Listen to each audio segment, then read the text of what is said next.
Hello student, this is Shaheen and in this particular lecture video we are going to discuss another assignment that is BEDS 101।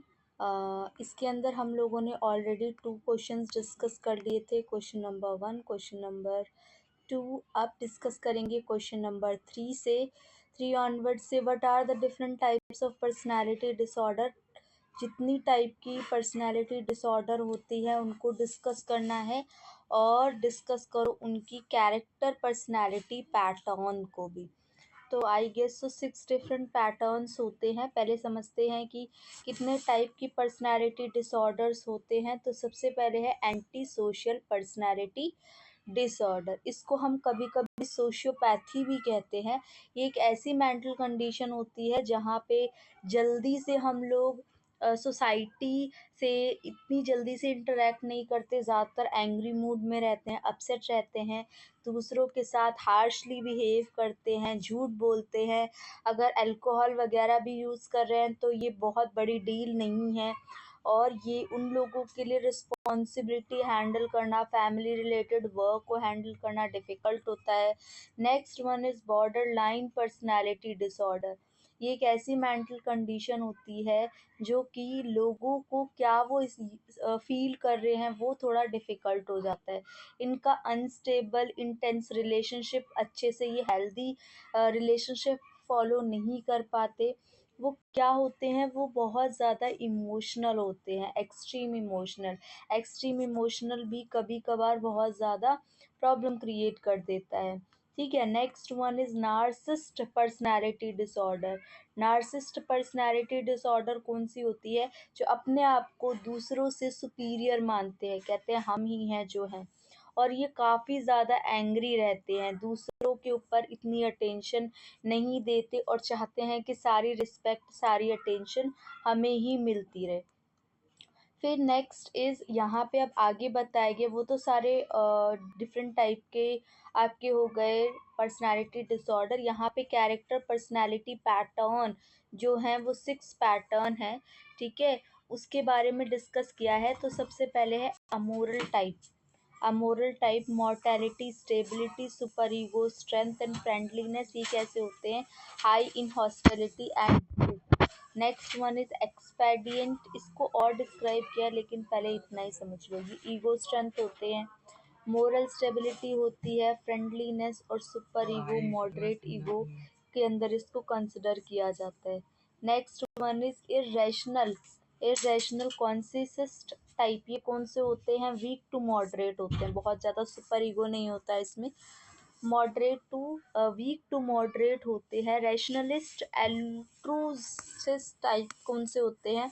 ये बहुत ज़्यादा ego strength में होते हैं, super ego strength इनकी, moral stability होती है लेकिन लो हॉस्टिलिटी गिल्ट होती है। अमोरल इंडिविजुअल कौन से होते हैं? The infant being. इन्फेंट को, जो नवजात हैं उनको बोलेंगे, उनको पता ही नहीं है कि सही क्या है गलत क्या है, मोरल सेल्फ कंट्रोल नहीं है। वो क्या होते हैं? इम्पल्सिव होते हैं।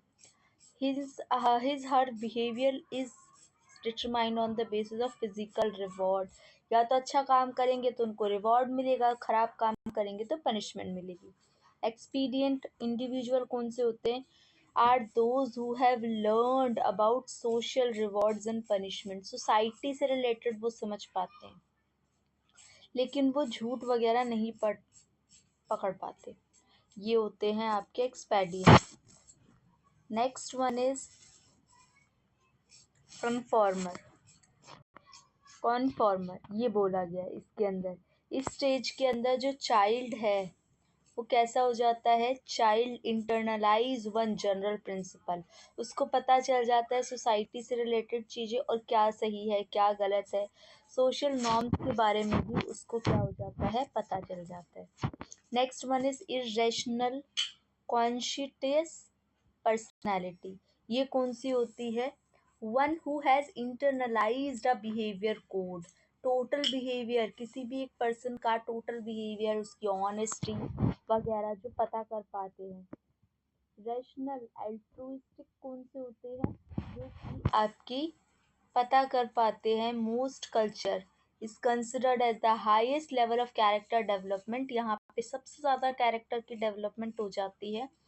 और यहाँ पे बोला गया है ऐसे टाइप के पर्सन जो होते हैं वो ऑनेस्ट होते हैं, लॉयल होते हैं, उनका बिहेवियर और वो दूसरों की वेलफेयर के बारे में सोचते हैं। Now the next question is question number 4, what do you understand by socialization. Socialization से आप क्या समझते हो और उनके क्या फ़र्क पड़ता है सोशलाइजेशन से फैमिली पे या आपके साथ संबंधी पे या आपके स्कूल्स पे क्या फ़र्क पड़ता है।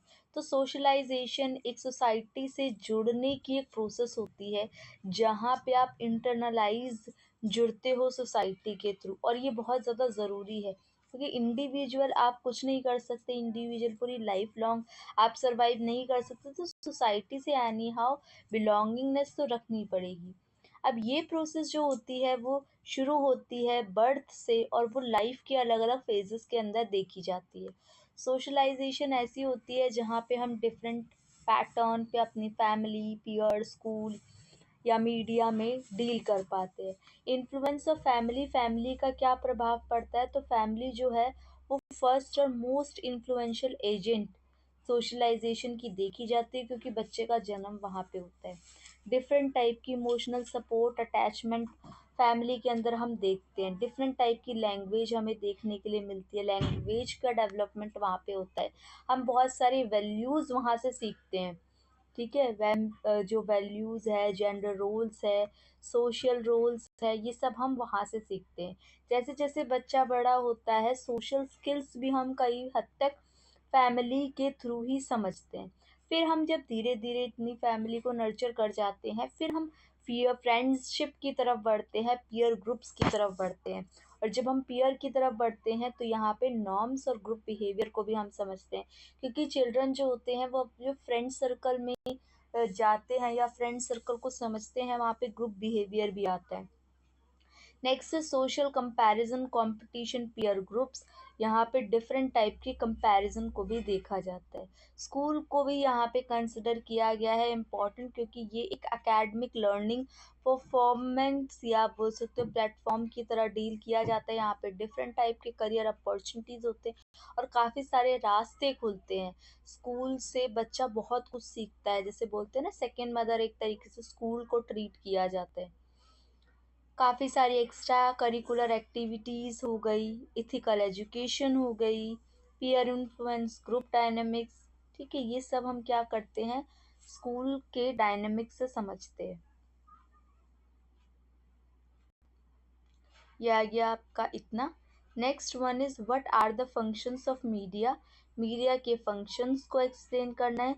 तो मीडिया जो है वो डिफरेंट टाइप के फॉर्म्स में परफॉर्म करता है, जैसे कि प्रिंट फॉर्म में भी होता है, ब्रॉडकास्ट भी होता है, डिजिटल भी होता है। ठीक है, और ये डिफरेंट टाइप के एसेंशियल फंक्शंस भी परफॉर्म करता है, जैसे कि लोगों को इन्फॉर्मेशन प्रोवाइड करना, ना केवल लोकल वे में, नेशनल वे में, इंटरनेशनल न्यूज़ वगैरह, वेदर की अपडेट देनी है, पब्लिक की इंफॉर्मेशन देनी है, एजुकेशन से रिलेटेड कोई इंफॉर्मेशन देनी है वो। Next one is education. Media एक एजुकेशन के टर्म्स में भी काम करने लगा है, हेल्थ, साइंस, हिस्ट्री, टेक्नोलॉजी, इन सब के वे में। ठीक है, नेक्स्ट वन इज़ एंटरटेनमेंट। आप देखते हो काफ़ी सारी मूवीज़ के बारे में, टीवी शोज़ के बारे में आपको मीडिया के थ्रू ही पता चलता है। पब्लिक ओपिनियन फॉर्मेशन, ठीक है, ये भी हमें किससे पता चलता है, मीडिया से पता चलता है। डिफरेंट टाइप के टॉक शोज़, क्या लोगों का इन्फ्लुएंस है, लोगों का क्या मानना है, क्या ओपिनियन है। एडवोकेसी एंड मोबिलाइजेशन, अगर चेंजेस आ रहे हैं, ठीक है, हमारी मतलब हमारे स्ट्रक्चर के अंदर या हमारे पॉलिटिकल इंस्टीट्यूशन में, तो वो भी हम काफ़ी हद तक मीडिया के थ्रू समझते हैं। सर्विलेंस का मतलब है निगरानी। मीडिया के थ्रू हम डिफरेंट टाइप की चीज़ों के ऊपर, करप्शन आप बोल सकते हो या पावर बोल सकते हो, है ना, उसके लिए हम दूसरों से जवाबदेह मांग सकते हैं कि आपको ये रिस्पॉन्सिबिलिटी हमने दी थी, तो you are accountable for this also. Correlation, different different चीज़ों को हम एक दूसरे से जोड़ सकते हैं मीडिया के थ्रू ना। पॉजिटिव इफेक्ट ऑफ मीडिया, हम वही सारी चीज़ें ऐड कर सकते हैं कि इंफॉर्मेशन मिलती है मीडिया के थ्रू, हमें एजुकेशन के बेनिफिट्स मिलते हैं मीडिया के थ्रू, हम अलग अलग कल्चर से जुड़े हुए हैं, कल्चर में मदद मिलती है हमें, दूसरे टाइप के हम कल्चर्स को समझते हैं, कितना सहन शक्ति होनी चाहिए या सोशल कनेक्टिविटी कितनी रखनी चाहिए वो हम समझते हैं, कैसे एक दूसरे के ऊपर हम क्या कर सकते हैं, अवेयरनेस एडवोकेसी करते हैं, क्या नेगेटिव इफेक्ट हैं।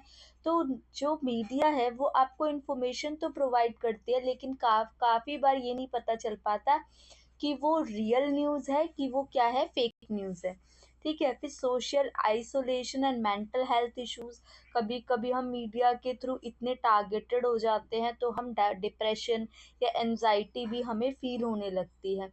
Next one is desensitized session to violence, कभी कभी वॉलेंस या वॉलेंट बिहेवियर भी ऑडियंस का हमें मीडिया के थ्रू देखने के लिए मिलता है। And body image issues, body या तो आपको क्या करती है, मीडिया बहुत अच्छे प्लेटफॉर्म पे ले जाती है या कभी कभी डाउन भी लेके चली जाती है, जिसकी वजह से हमें डिससेटिस्फेक्शन देखने के लिए मिलती है। और ये परफेक्शन के ऊपर भी दिक्कत देती है, कभी परफेक्ट नहीं है कुछ चीज़ें, या तो फिर मेंटल हेल्थ प्रॉब्लम्स भी देखने के लिए हमें मीडिया के थ्रू मिलती है। तो that is all about this particular आपका असाइनमेंट, जिसके अंदर हम लोगों ने प्रॉपर डिस्कस कर लिया है कि ये वाले असाइनमेंट में कैसे क्वेश्चंस हैं, उसका क्या मतलब है, उसको हमें किस तरीके से डील करना है असाइनमेंट में। तो इसी तरीके से अगर आप लोग को और भी असाइनमेंट की रिक्वायरमेंट है तो आप लोग कमेंट सेक्शन में मेंशन कर सकते हैं, मैं प्रोवाइड करने की कोशिश कर रही हूँ, है ना। और आप लोग चैनल को सब्सक्राइब करो, शेयर करो video as more as fast possible, ताकि और स्टूडेंट्स को भी मीनिंग के साथ साथ असाइनमेंट बना रहे हो लेकिन उनका मीनिंग भी क्लियर हो सके। Okay, thank you for watching students, be happy.